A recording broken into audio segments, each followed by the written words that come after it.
নমস্কার বন্ধুরা, সোমা কিচেনে আপনাদের সবাইকে স্বাগত। আজকে আবারও একটা নতুন রেসিপি নিয়ে আপনাদের সামনে চলে এলাম। রেসিপিটা প্লিজ স্কিপ না করে প্রথম থেকে শেষ পর্যন্ত দেখার অনুরোধ রইল। আজকে আমি বানিয়ে দেখাবো পেঁপে দিয়ে মিক্সড ডাল।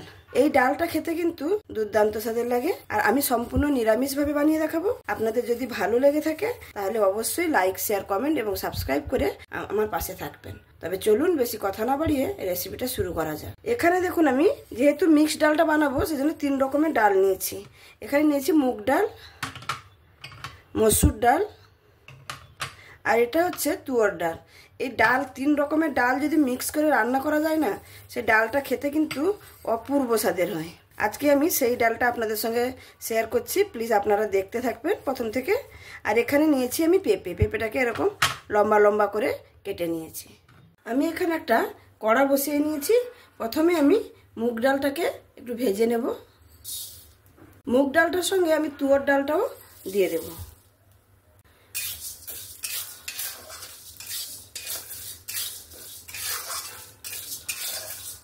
দুটো ডালকে সুন্দরভাবে ভেজে নেব। যতক্ষণ না ডাল থেকে একটা সুন্দর গন্ধ বেরোবে ততক্ষণ পর্যন্ত ভেজে নিতে হবে। ডালটা দেখুন সুন্দরভাবে ভাজা হয়ে গেছে। এবার আমি ডালটাকে তুলে নেব।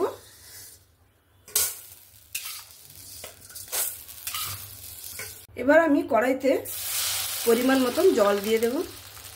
জলের মধ্যে দিয়ে দেব পরিমাণ মতো লবণ, আর দিয়ে দেব হলুদ। হলুদ আর লবণটা দিয়ে জলটাকে আমি গরম হতে দেব। এখানে দেখুন, আমি যে ডালটা ভেজে নিয়েছিলাম সেটা আমি একটা বেলার মধ্যে নিয়ে কিছু পরিমাণ জল দিয়ে দিয়েছি, ভালো করে ধুয়ে নেব। তার সঙ্গে আমি এখানে দিয়ে দেব মসুরের ডালটাও।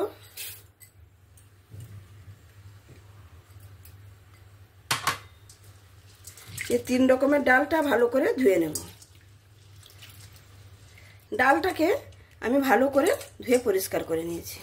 এবার ধোয়া ডালটাকে আমি এই জলের মধ্যে দিয়ে দেব।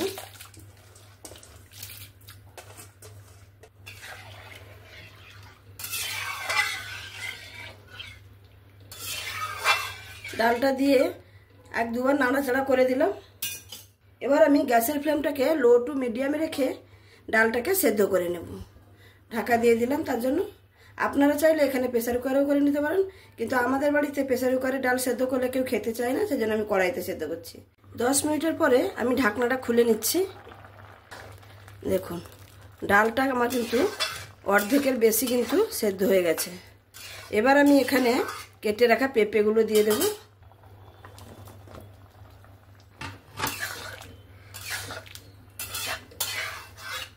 কেটে রাখা পেঁপে দেওয়ার পরে ভালো করে নাড়াচাড়া করে নিয়েছি।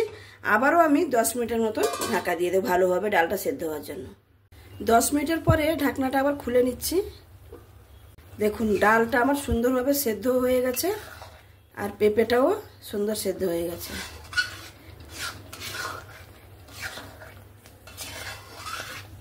এখানে আমার পেঁপেগুলো দেখেছেন একদম গোটা গোটা আছে। এটা যদি প্রথম থেকে আমি দিয়ে দিতাম তাহলে পেঁপেটা কিন্তু ডালের সঙ্গে ঘেটে যেত, এরকম গোটা গোটা থাকতো না। ডালটা আমার এখানে অনেকটাই ঘন হয়েছে, সেই জন্য আমি পরিমাণ মতন জলটা দিয়ে দেব। আর এই মিক্সড ডালটা কিন্তু একটু ঘন ঘন হলে খেতে ভালো লাগে। জলটা দিয়ে ডালটাকে 1 মিনিটের মতন ফুটিয়ে নিয়েছি। এবার আমি ডালটাকে ঢেলে নিয়ে তারপরে ফোড়নটা দেবো। ডাল তো ঢেলে নিয়েছি, এবার ওই কড়াইয়ের মধ্যে আমি ফোড়নটা করে নেব। তার জন্য দিয়ে দেব পরিমাণ মতন তেল। তেলটা এখানে আমার গরম হয়ে গেছে। এবার ফোড়নে দিয়ে দেব শুকনো লঙ্কা, 5 ফোড়ন, জিরে, সামান্য একটু হিং, তার সঙ্গে দিয়ে দেব কারি পাতা ধুয়ে পরিষ্কার করে নিয়েছি।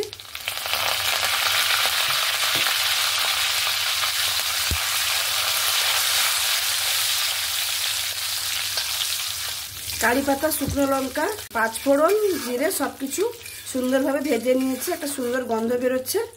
এখানে আপনারা চাইলে তেজপাতাও ব্যবহার করতে পারেন, কিন্তু এই মিক্সড ডালটাতে কারি পাতা দিলে খুবই সুন্দর লাগে। এবার দিয়ে দেবো কেটে রাখা একটা টমেটো। টমেটোটা দেওয়ার সঙ্গে সঙ্গে আমি এখানে দিয়ে দেবো একটু আদা বাটা। আদা বাটাটা দিয়ে ভালো করে টমেটোর সঙ্গে একটু নাড়াচাড়া করে নেব। আদাটাকে 1-2 মিনিট ধরে সুন্দর করে ভেজে নিয়েছি। এবার আমি এখানে দিয়ে দেব সামান্য একটু হলুদ। হলুদটা আগে দিয়েছি একটু সামান্য, আর দেব সামান্য একটু ঝাল লঙ্কার গুঁড়ো, আর একটু দেব কাশ্মীরি লঙ্কার গুঁড়ো ভালো কালারের জন্য, ডালটাকে দেখতে ভালো লাগবে।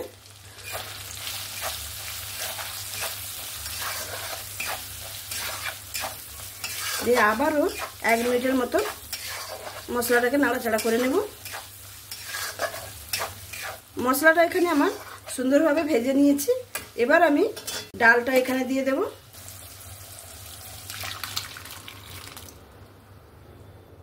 ডালটা দিয়ে ভালো করে মিক্স করে এবার আমি ফুটতে দেব। ফুটটা আসা পর্যন্ত অপেক্ষা করব। ডালটা দেখুন সুন্দরভাবে ফুট চলে এসছে। আর ডাল এমন একটা রান্না, ডাল যত আপনারা এরকম ফুটিয়ে নেবেন তত কিন্তু ডালের টেস্ট দুর্দান্ত হবে। এবার আমি এখানে দিয়ে দেব পরিমাণ মতন একটু চিনি। চিনি দেওয়ার পরে আমি দিয়ে দেব এখানে কেটে রাখা ধনেপাতা, আর তার সঙ্গে দিয়ে দেব সামান্য একটু গরম মশলার গুঁড়ো।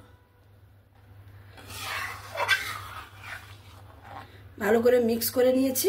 আর 1 মিনিটের মতন ফুটে গেলে আমি ডালটা আমার একদম রেডি হয়ে যাবে, নামিয়ে নেব। ডালটা এখানে সুন্দরভাবে ফুটে উঠেছে। এবার আমি গ্যাসটাকে বন্ধ করে দেব, তারপরে আমি পরিবেশন করে দেখাচ্ছি। তাহলে বন্ধুরা দেখতেই পেলেন আমার এই মিক্স ডালের রেসিপিটি। দেখতে দেখুন যতটা সুন্দর হয়েছে। এই ডালটা খেতে কিন্তু অসাধারণ স্বাদের হয়ে থাকে। শুধু ভাতের সঙ্গে নয়, রুটি, পরোটা, লুচি যে কোনো সঙ্গে কিন্তু এটা খাওয়া যাবে। একবার আমার মতন করে বাড়িতে একবার বানিয়ে দেখুন প্লিজ। এত সুন্দর লাগে এই ডালটা, সত্যিকারে অসাধারণ স্বাদের লাগে। আর একবার বানালে কিন্তু সবাই আপনার প্রশংসা পঞ্চমুখ হয়ে যাবে। আর ডাল তো আমাদের এমনি নিত্য প্রয়োজনীয় জিনিস, প্রায় দিনই হয়ে থাকে বাড়িতে। তো একবার এরকম বানিয়ে দেখবেন। আর যদি আমার এই রেসিপিটি আপনাদের ভালো লেগে থাকে তাহলে অবশ্যই লাইক, শেয়ার, কমেন্ট এবং সাবস্ক্রাইব করে আমার পাশে থাকবেন। অবশ্যই করে কমেন্টের মাধ্যমে জানাবেন বন্ধুরা আমার রেসিপিগুলো আপনাদের দেখতে কেমন লাগে। তাহলে আমি আজকে এখানেই শেষ করছি। আবার দেখা হবে অন্য কোনো দিন অন্য কোনো রেসিপির সঙ্গে। সবাই ভালো থাকবেন, সুস্থ থাকবেন, সাবধানে থাকবেন। ধন্যবাদ।